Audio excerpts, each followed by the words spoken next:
but All I right, we're think I'm going good. live. Awesome. I'll go ahead and wait for people to roll in and then we can get started. Yes. It's already 1 o'clock here. I, Yeah.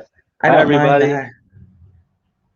Hi, Shanti. Hi, Kendra. Hi, LaDonna. Amity. Appreciate you being here.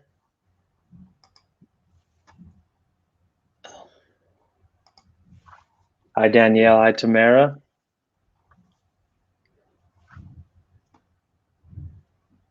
Awesome. Here we are. Oh, hey. I was like, where are you seeing everybody? I don't see everybody. And now I do. Hey, Yeah, we y'all. got people LaDonna, rolling in. Tamara, Shani. Where are y'all?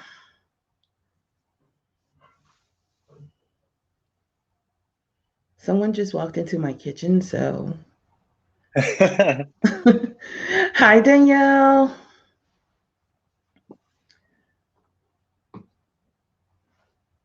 Barbados. Dang, all Wow. right, all right. What's up? We might be family. My family is from St. John. I hope I said that right.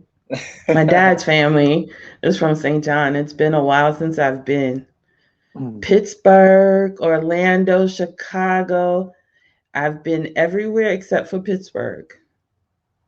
Awesome. Awesome. But I know Okay. quite a few people in the Berg. All right, Rick, I'm just going to introduce you real quick and then I'll go ahead and pass off the reins to you. Is that okay? Yep. Awesome. Well, thank you everyone for being here. Today is our first ever Dubsado Community Business School webinar. And our inaugural presenter is Auntie Rick, who is a business specialist, business strategist, a day one Dubsado veteran and supporter. So we're very grateful to her for her time and her expertise. So without further ado, I'll go ahead and pass the reins to her. And if there's anything I can help with in the chat, I'll go ahead and help that. So go ahead, Rick. I appreciate your time. Thanks, Joey, and good morning or good afternoon, everyone, depending on where you are in the world. Uh, I'm Auntie Rick. My given name is Ricky. I got the moniker of Auntie way, way, way back in the day. Um, but my business experience that brings me here today spans about 30 years in the business operation space in radio, spirits. Um, I did a stint as a middle school teacher for a little bit and a brand and web designer. Okay. I have been with Dubsado since their first birthday, and it literally changed my life. And so I figured I'd come and do community business school and talk about some automations because in my day to day now, in working with people and Dubsado, the first part of overwhelm is I'm trying to get these automations done. And today I just want to cover going into like some automations, but we're going to start with foundations. Okay, because when you're the only person doing everything, or even when you have a small team, right, it's really easy to become overwhelmed, and that overwhelm leads you to feeling out of love. And I don't want you to do that. My mission is to help you stay in love with what you do. And this is my formal introduction. I help business owners reinforce their boundaries by templating and automating the stuff they hate repeating. Okay. So automations with customer experience, and customer experience is the overall perception that a customer has of you and your brand through all the different touch points um, in the whole span of them knowing you. So customer service, I'm sorry, customer experience automation is the technology that helps you to automate certain pieces of that customer experience. And why do you want to automate? You want to maintain consistency throughout your brand. You want to free up resources, whether that's money or man hours or brain power and to work more efficiently. When should you automate? Well, it's kind of up to you when you decide to automate. But the first thing you should do is have a basic understanding and knowledge of your processes. What steps need to be taken to get you from lead to offboarding and then into relationship nurturing? Like, I have to slow myself down, right? But we all like cake, yes? If you can answer me in the chat. But we all like cake. Doesn't matter what kind of cake, just some sort of cake. I don't think I've ever met anyone who doesn't like cake, right? So when it comes to a cake, let's say you're going to bake a cake. I'm going to make everybody in here bakers right now. Okay.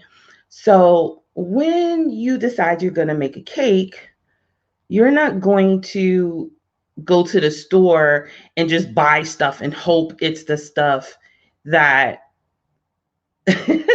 you're not going to go to the store and just buy stuff and hope the things that you buy will make a cake, right? And you're not going to go to the store every time you need an ingredient. Like, okay, I need flour, I need sugar, I need eggs. So you're not going to go to the store every time you need flour and then come home and then go back out for the sugar and then go home and go back out for the eggs, right? We're not going to do that. It sounds crazy, right?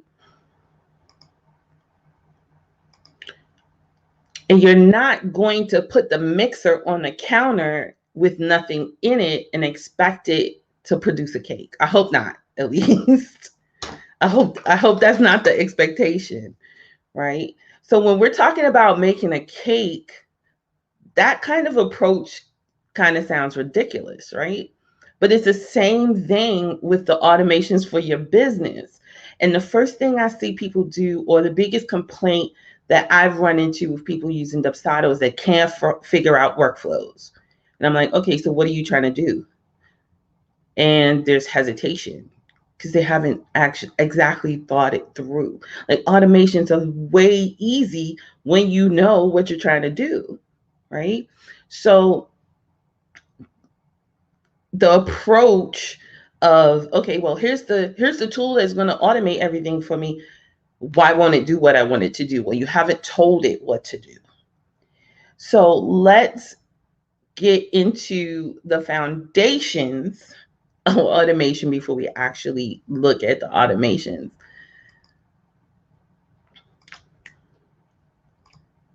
Whew, the methodology. So my methodology is 3 parts. It's something that after I implemented it in my design business, I realized, like, I use this for business and personal, and it's plan, prep, and produce. So you set the goal, you figure out what needs to be done. That's the plan part. Prep is you gather all the things you need because you don't want to keep having to go back and forth, back and forth, back and forth. Have everything you need right there and then.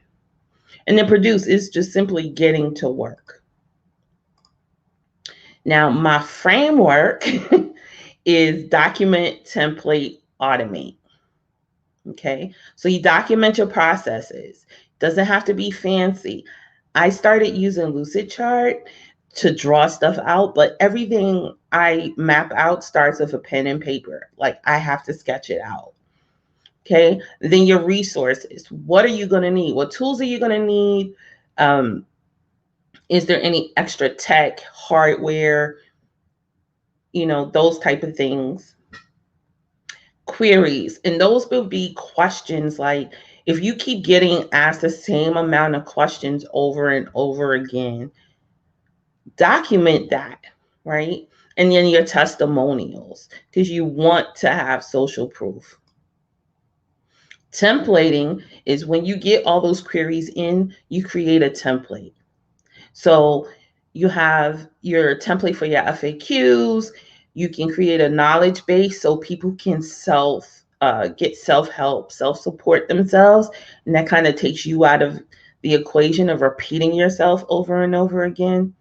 Your canned emails, I'm sure if you're a Dubsado user, you are very familiar with canned emails, and they are kind of like your best friend. Your product descriptions, have a template for your product descriptions or your service descriptions, right? Your service offering. Have a template for that, because what I see, I've also seen a lot of um, variations and changing in brand voice when describing what this service offering is. And it kind of confuses people. Template your forms and your marketing materials.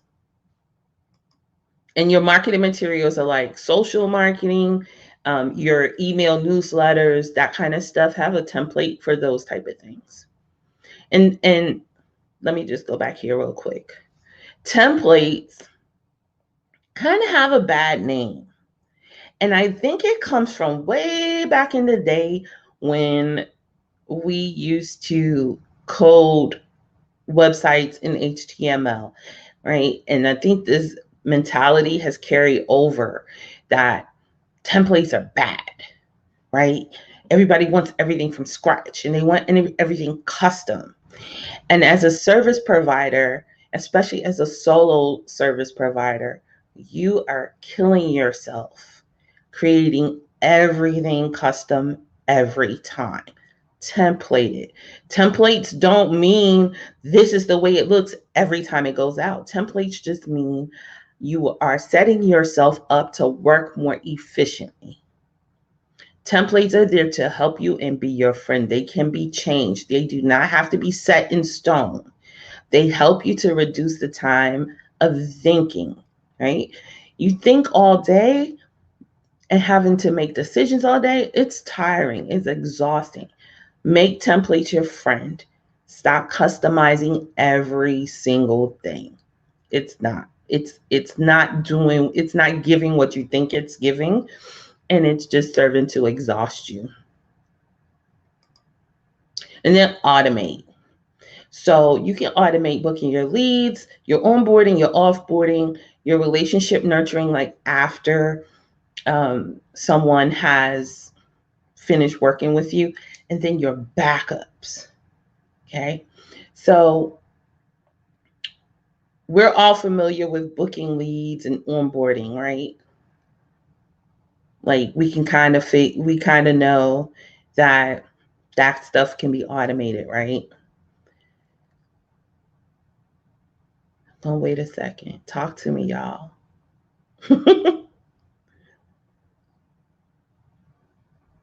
But with onboarding, um, I've seen a lot of uh, I send this email, I send that email, I send that email.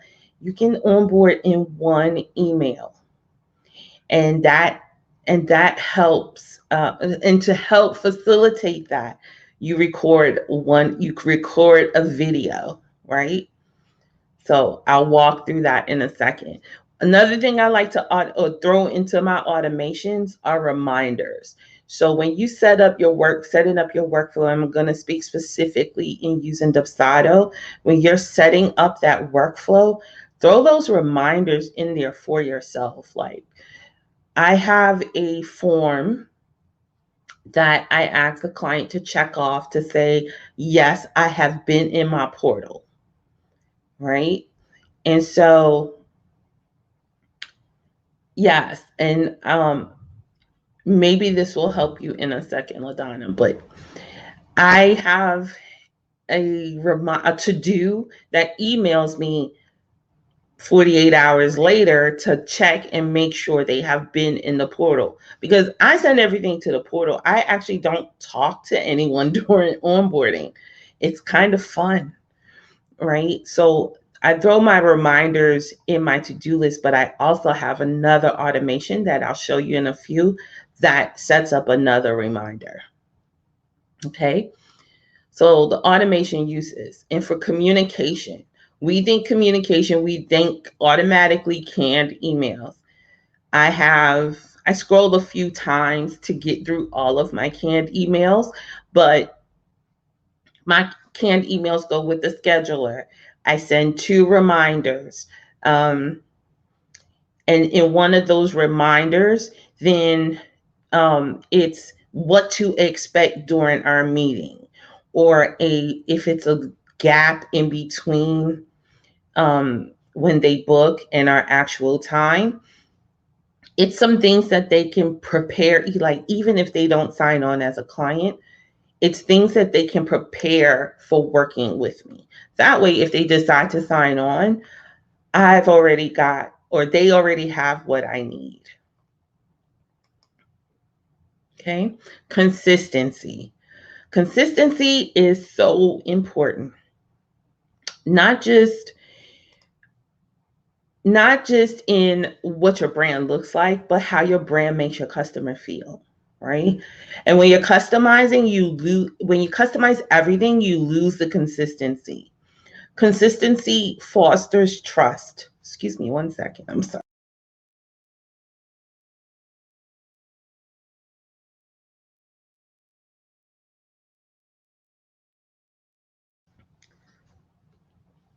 Sorry, I am fighting with my sinuses right now. Consistency builds trust, it fosters trust, right? So, not only do you want to make sure that you are communicating constantly or have some form of communication plan with your customer, you also want to make sure that every time you contact them, it's kind of the same, right? And that's where templates come in. So, this is this is a demo onboarding workflow that I have set up in Dubsado. So when the client signs the contract and I add the workflow on, it activates the portal and it puts all these forms that I need to start their project into the portal. But it does that before I actually send the portal. So by the time when they sign the contract, or make the payment, by the time they've done that, they get the portal email and all the forms are already there. And what I've done is a Loom video that takes them on a tour of the portal. And that goes into the welcome email that is actually the send portal email, the canned email to send portal. So I send that with the Loom video and it tells them what to do. And then there's a video that takes them through a tour of the portal and what they should see. And they can book. So that takes out all of the, oh, well, I need their info. I love that. I need the, thanks, I need them to do their homework. I need them to do their pre work. When should I send this email? When should I send that email? I send one email that says, welcome to your portal. You can attach a questionnaire set up as like a landing page type of situation that has the Loom video in it and then like the steps that they need to follow, right? And then 2 days after everything else is done, that's a to do for me that will email me to say, double check that you receive that they've gone into the portal or that they've checked off that they've seen the portal. Okay. And if that person comes back to me, it's the same experience, right? It's not, oh, well, she did it this way this time, unless you have a major change in your process. That's one thing. But if you're customizing it every step, every time, you run into the issue of it not being the same experience. They're like, well, she didn't do this before like this. And why is this like this? You get the gist. I'm babbling. So let me move on. So another thing for me, excuse me, is I get a lead in and I'll be like, yes, I need to go back and do that. Problem is, sometimes I don't remember to go back and do that until like a whole extra day later. So when I get a new lead in, I have it. I have a Zap set up, Zap using Zapier, whichever way you pronounce it. Um, when I get a new project in as a lead, which is usually an application for my VIP day, that zaps to ClickUp. ClickUp is what I use for project management. So then it automatically gets put on my calendar for me to make sure I go and review that lead's application, right? Because I'm sure we've all done the, okay, I'll get right back to that. And then it's 2, 3 days later before you remember again, right? I'm very guilty of that. So I use the automations to help me remember and to help me to stay consistent in my communication. See how they all tie in? So we're all ClickUp fans. I'm sure you can do this with Asana and Trello as well. I'm just a ClickUp girl. Okay, and so in ClickUp, now ClickUp has a whole bunch of their own automations, right? And I haven't even dared to dive into all of them. However, one thing I do like is I have a template for my VIP day based on what I need to do and what the client needs to do. So when they sign on, when this is done, right? When that workflow is done or happening, I also have a Zap that will take this template and copy it into a folder that is based on the project's name, the client's name, right? So that's already copied in there and ready for me to go and see what's what. Okay. I don't have to do anything. And on the days when I'm in a bad mood, I don't feel good, I'm tired, I'm taking the day off, my people are onboarded already. And then they have the checklist already. And there's and anything else I need to do for onboarding is I can do from my phone. I don't have to come into the office and fire up the laptop because the templates have been set up, right? So for convenience, now I like, I have a rule. There's no cooking on VIP days. I don't cook on VIP days. Okay. So in my pre screen, I ask potential clients, which of these food delivery services do you use? Okay. So they pick whichever ones they want to use. And so when they schedule their VIP day, that goes into my Google Calendar. So I have this Zap set up to set a reminder for me to order their gift card for their food delivery service the day before our VIP day. So this also gets added into ClickUp for me. Now, it would be dope if I could do it straight from Dubs, but I can't. So because of the connection that Dubsado has with Zapier, but there's a workaround for that. So when they schedule it in Dubsado, it goes into your calendar and it has a name like the project title, I think it is. And so you can use that to do a search in Google Calendar and you tell Zapier what you want it to look for. And based on that, it'll create a task in ClickUp for you with a due date. And Zapier also has, like, if you have a date field, you do a space and then you do plus or minus. So if the due date is the day of your appointment, but you need to add a task that happens before or after, you can have Zapier do it plus or minus that date in the field. So I thought that was pretty cool. That's another automation that I like, and it helps me to remember, so that way the client has a better experience because they'll get their gift card for dinner for the next day the night before. And then celebration. So this is pretty cool, right?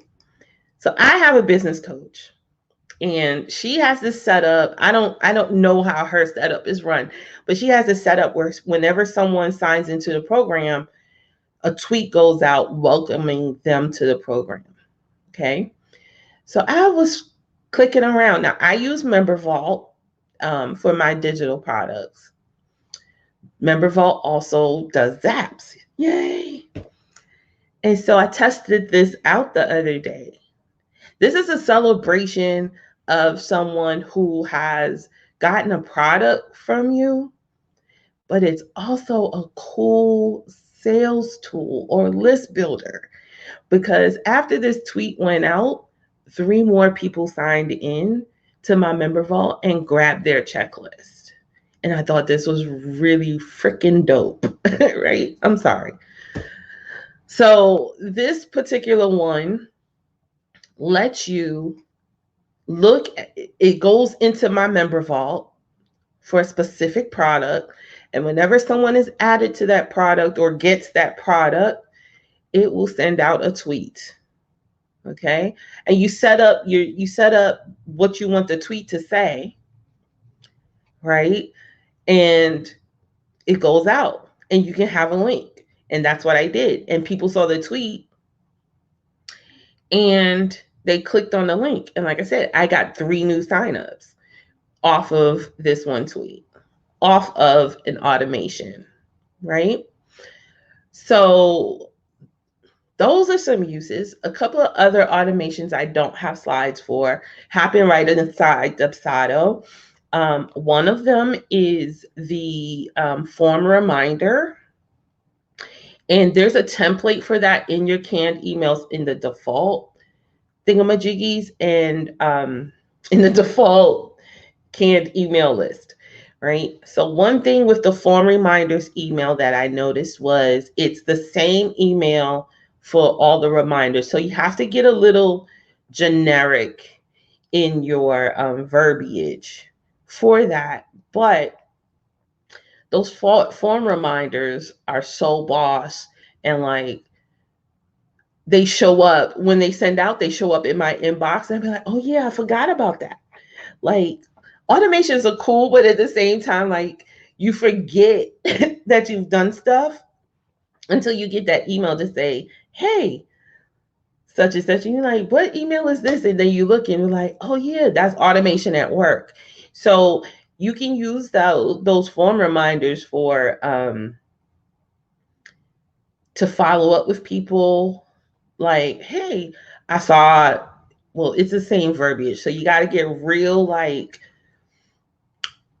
you got to get creative with the verbiage in that email, but you can have it send a nudge like, are you going to sign on or what? You know what I'm saying? But, and in addition to that, you can add the link to whatever form or contract that you had included or that they had initially inquired about, so that they don't have to go through their emails. You've made it convenient for them to sign on right there and then, because people get busy, right?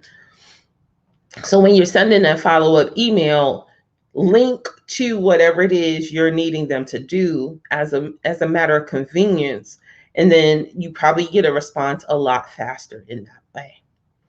Um, sorry.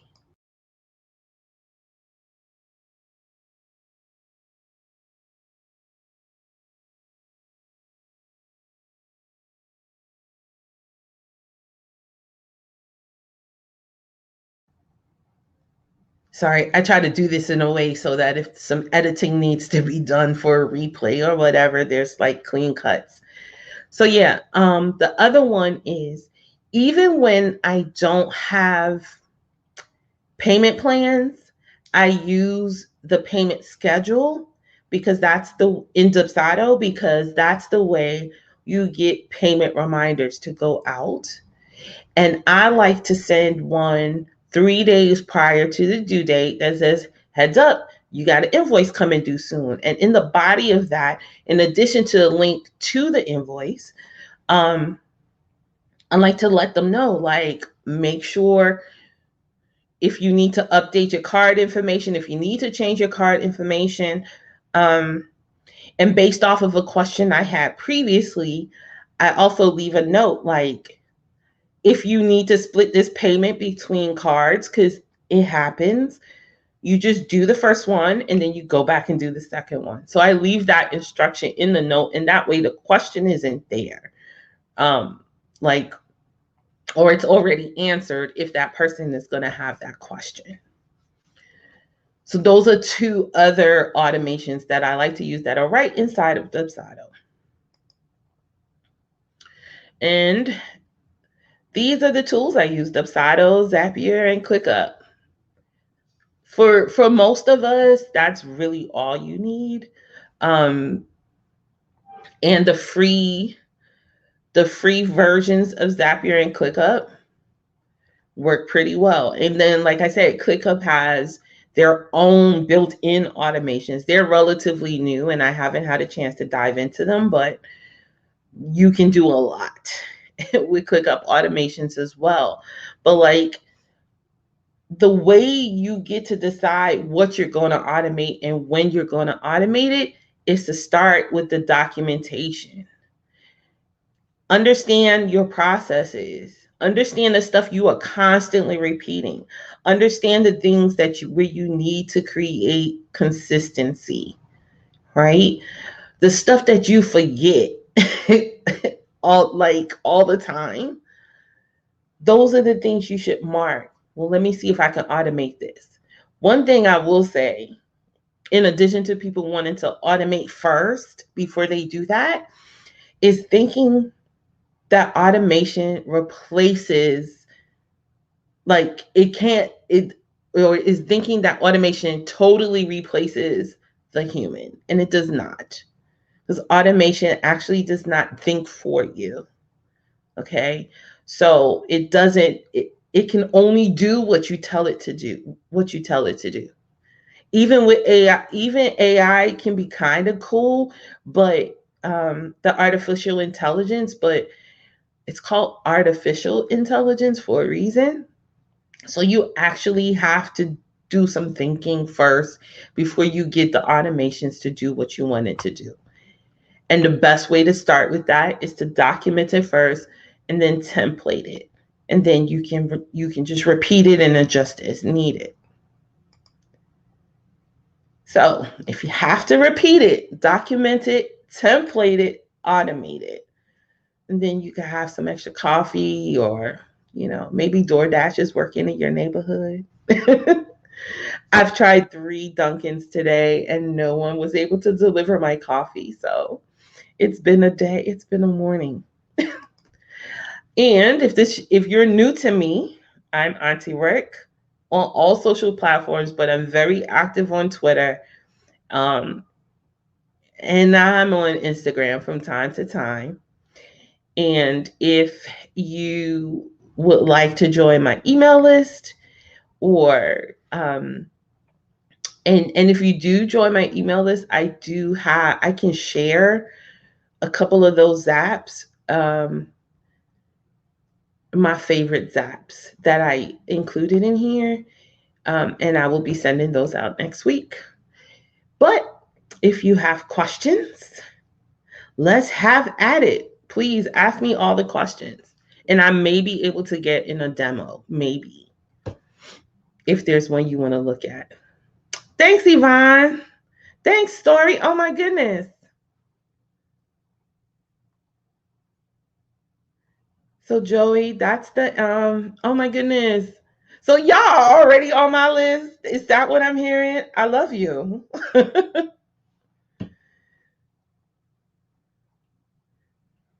How are we gonna do Q&A? Where's Joey?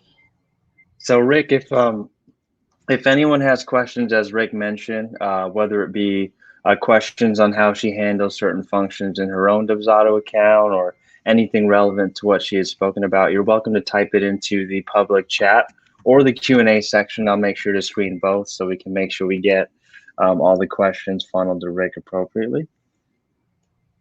Okay. All right, Yvonne, let me see. Give me 1 sec and let me see if I can move that over. Oh, I don't need to move it over. Let me just create a new one. And then I'll figure out how to share my screen.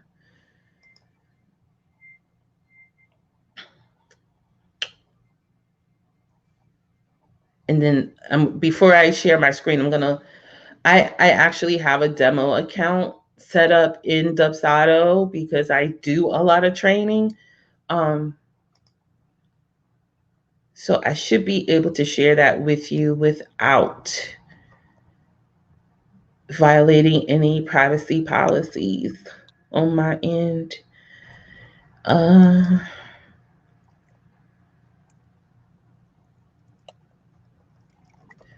okay. So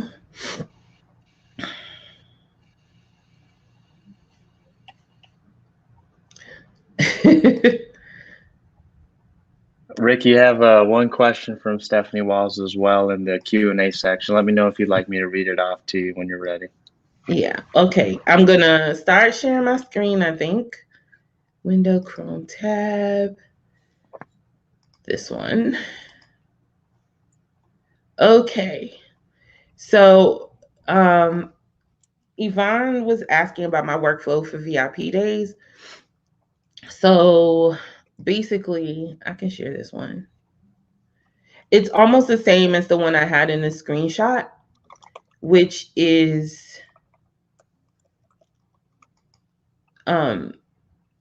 so my VIP day goes from, it's gonna change, but because I'm feeling like the sales call, because I do have a prep, there's a prep call that we do where we map out the client's process and everything, and then the actual VIP day where I build out their signature service um in Dubsado.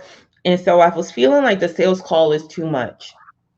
And so don't be afraid to change up your process if you feel like something's not working, right? So I've done about 7 of these so far. And one thing I noticed is that everyone who signed on with me has known me for at least 90 days, right? So they were kind of almost sure they were going to hire me anyway. And so what I've decided to do, and I haven't updated it yet, but um, there is a service that I use um, that I can leave a video message. It's pretty much like Loom, except that some if you're viewing the video and you want to respond to me, you can respond by typing, by recording audio or recording a video in response, right? So I'm going to replace my sales call with a sales video. And if the person wants to book right there and then I'll use a public proposal, right? So from that conversion from a lead to a job or project, then this is my onboarding workflow. And it's just the forms that I need them to fill out as homework that goes into the portal first. And once all those are in the portal, then I send their portal email. And then I have my to do to double check. And then if I go to forms, pay my forms no mind because they're kind of crazy. It's kind of busy in here. But okay. So in the forms,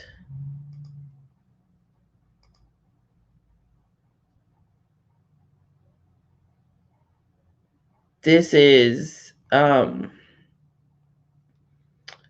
This is the button, the link button that goes in the canned email to to send the portal. This is what they'll see.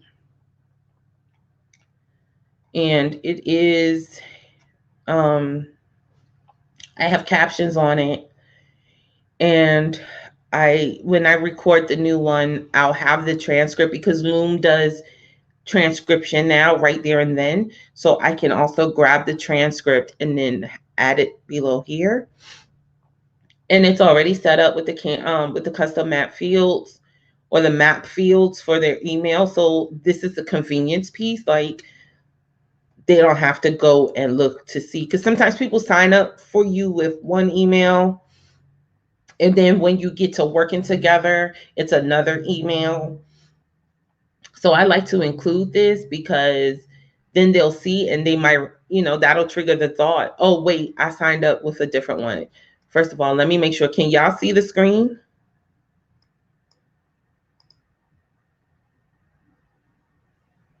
Yeah, we can see the screen. Okay, Great. cool. We also have a few other questions that let me know when you want me to field them to you. Okay. So yeah, hopefully Yvonne does that answer your question about the workflow for VIP days?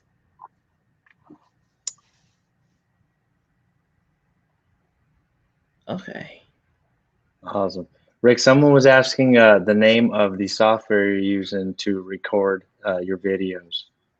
Okay, so it's called Warm Welcome, but I'm also an affiliate, so I just want to put that out there.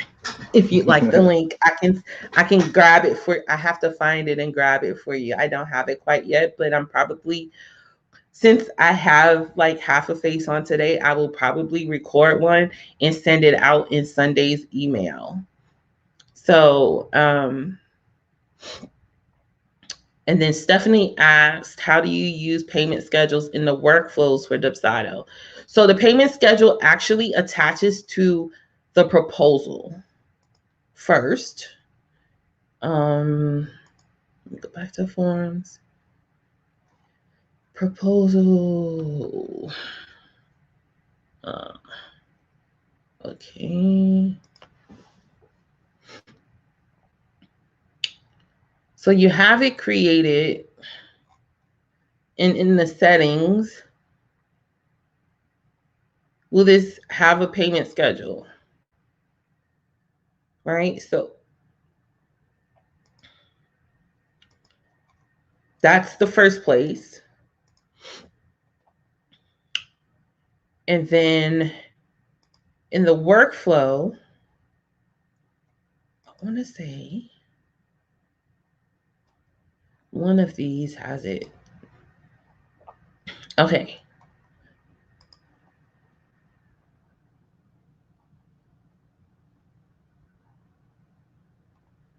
Oh, that's not what I wanted to do. What am I trying to do, Joey? I'm trying to see the workflow.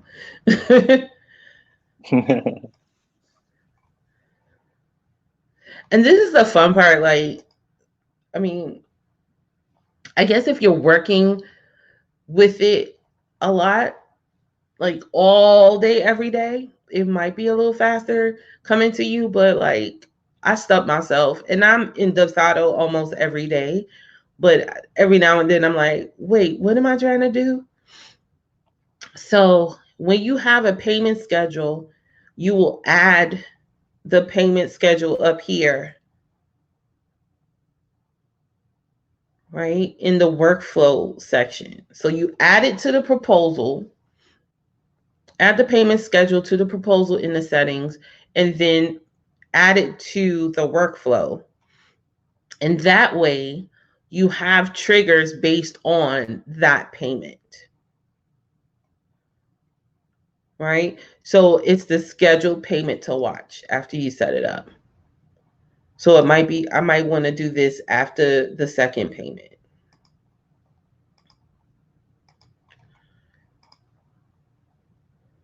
Okay. And with these forms going into the portal, if you don't know how to do that, it's a send form trigger. And then when you pick the form, It's just the apply to portal option. Okay. And that's how you get it in the portal without sending a separate email. I'm not sure. I know nobody really asked that, but excuse me. So, Story asked, is everything in the customer portal, including invoices and contracts? Okay, so invoices, contract, everything is in the portal. Even the emails that you send from Dubsado, everything is in the portal. Um, the way I do it, just because of how my service is set up, we would be on a Zoom call, and I grab like before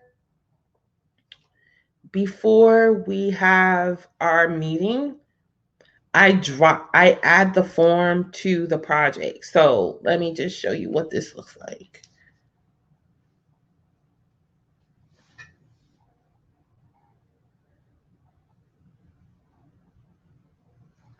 So in my demo, this is my demo account. But I would add the proposal in here already. And before we get on the call, I copy the link to the proposal. So while we're on Zoom talking, I will drop the link in the chat, and that has the invoice and the contract, right? And so that will go into the portal. Any emails that I send from Dubsado will go into the portal. And then in the portal tour loom that I do, I show them what shows up in the portal. And if you've never seen the portal,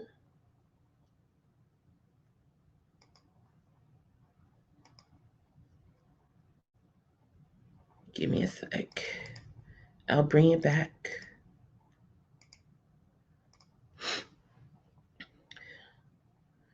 Which is reminding me I need to update my portal. What it looks like in here.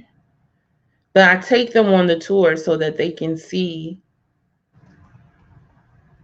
whatever's here is what needs to be addressed right now.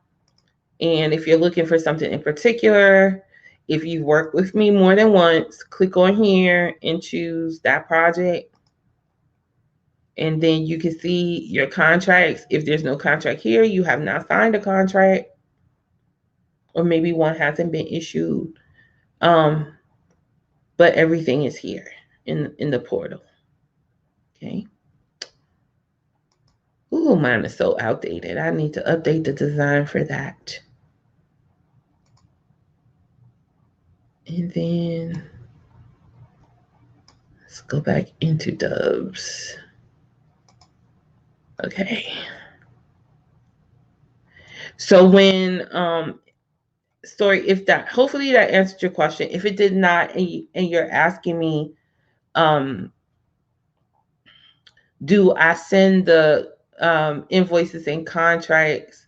The invoice and contract is dealt with before they get access to the portal.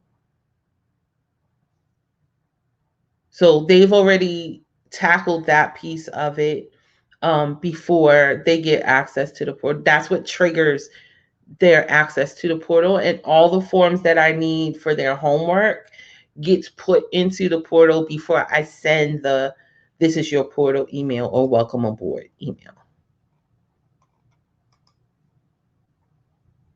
Okay, any more questions?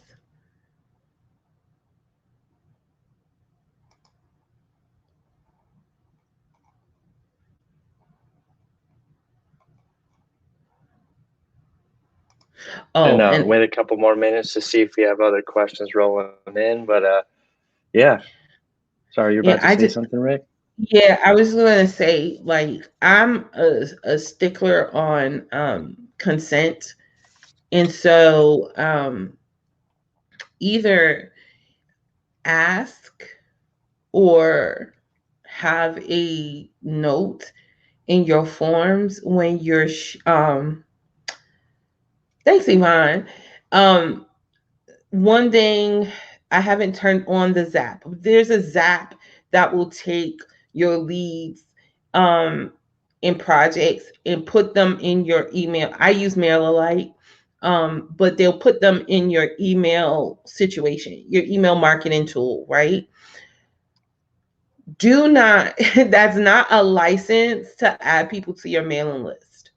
I do that because sometimes I need to send a mass email. Maybe there's a service interruption, or it's summertime, it's stormy, um, and if you've been in Atlanta or live in Atlanta, one good lightning strike, you could be out of power or internet at any moment's notice. And so I may need to send a service interruption email, and it's faster than going to and remembering which clients are current. So when they convert to a project, I can zap them to MailerLite, and then and then have um be able to send mass emails at once. I do not add those people to my weekly marketing email. Okay. They get added to MailerLite for transactional emails only.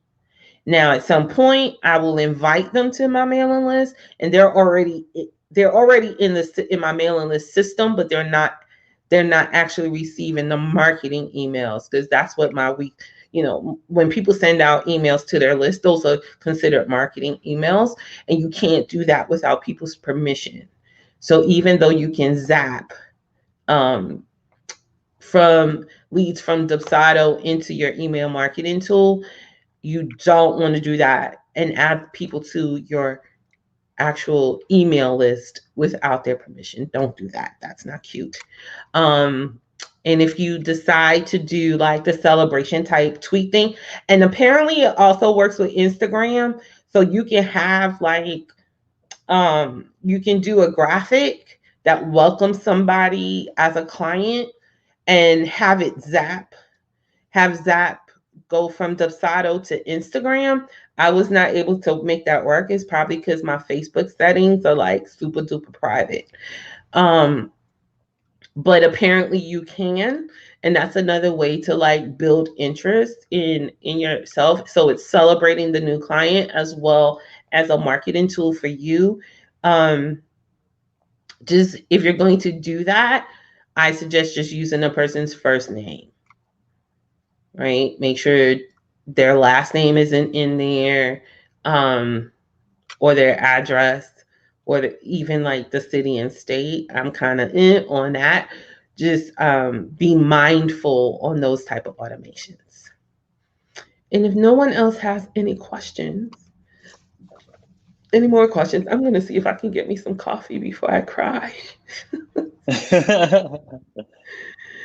Well, in case there's no more question, I just wanted to express my gratitude for spending some time with us and just kind of sharing the tips and tools of the trade. Because a lot of times, we're aware of how Dubsado functions internally, but to have the insight to understand and interpret how business owners use Dubsado adjacent to other softwares, how they're able to make the most out of their automation, even if it's Dubsado in conjunction with other ancillary software. So I appreciate that, and I hope that there was a little token of knowledge for everyone to up their game with regard to making their process as easy to manage as possible. So I Thank appreciate you, you Rick. for having me. This is fun. This is fun. This is fun.